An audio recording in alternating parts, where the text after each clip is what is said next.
Sekarang kan di sosmed banyak nih konten-konten tentang kalau bisnis kos tuh passive income lah, ATM berjalan lah, bisa autopilot bisnisnya. Tapi kenyataannya tuh kalau yang gue lihat ya, kok malah banyak justru orang yang jual kosannya. Gue kan jadi ragu kalau kayak gitu. Menurut lu gimana? Jadi gini sebenarnya, semua bisnis ya, pasti kan ada orang sukses, ada orang gagalnya juga nih. Biasanya orang yang ngejual properti kos itu sebenarnya terbagi menjadi dua tipe. Yang pertama adalah tipe orang yang beli, tapi dia nggak ngerti nih cara ngelola kosnya. Yang tipe kedua adalah dia memang developer. Jadi tugasnya dia adalah dia bangun bisnis kos, abis itu dia jual. Seharusnya secara logikanya, benar yang tadi lu bilang. Kalau bisnis kosnya bagus, autopilot, kenapa dia harus jual? Seharusnya disimpan dong. Kalau dia jual, berarti kan ada masalahnya. Kecuali memang dia pedagangnya, yang tadi gue bilang developer.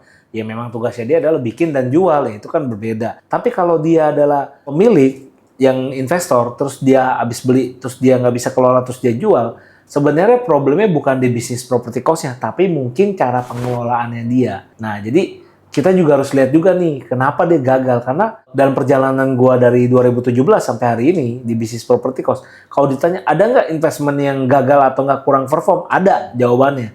Gitu, ada. Nggak semuanya perform, tapi yang perform yang melebihi ekspektasi ada juga nggak? Ada. Makanya kenapa bisnis properti cost itu kita nggak bisa sebenarnya cuma punya satu unit. Karena takutnya bisa jadi nih bisnis yang kita beli itu kurang perform. Tapi kalau kita punya beberapa unit, sebenarnya kita bisa mensortir. Yang masih performnya bagus bisa kita keep, yang performnya kurang bagus mungkin bisa kita perbaiki dahulu. Kalau memang nggak bisa, ya berarti mungkin harus dijual atau diganti bisnisnya. Kalau sekarang tuh banyak juga tuh yang bikin bisnis properti cost dijadikan jadi tempat live shopping. Itu juga banyak tuh. Jadi buat live TikTok. Nah, itu kan banyak juga tuh mereka kan peruangan tuh. Sebenarnya itu sama konsepnya dengan bisnis properti cost. Nah, ada juga beberapa pemilik properti cost yang gagal mengelola bisnis kosnya pusing. Akhirnya dibikin jadi sewain studio gitu. Nah, itu juga bisa jadi solusi juga. Jadi kalau kamu mungkin punya bisnis properti cost dan nggak jalan, mungkin bisa di-convert dulu coba jadi studio. Siapa tahu bisa jalan. Kalau misalkan masih nggak bisa, ya mungkin memang Anda punya keahlian nggak di situ. Atau mungkin bisa jadi bisnis properti cost-nya salah lokasinya.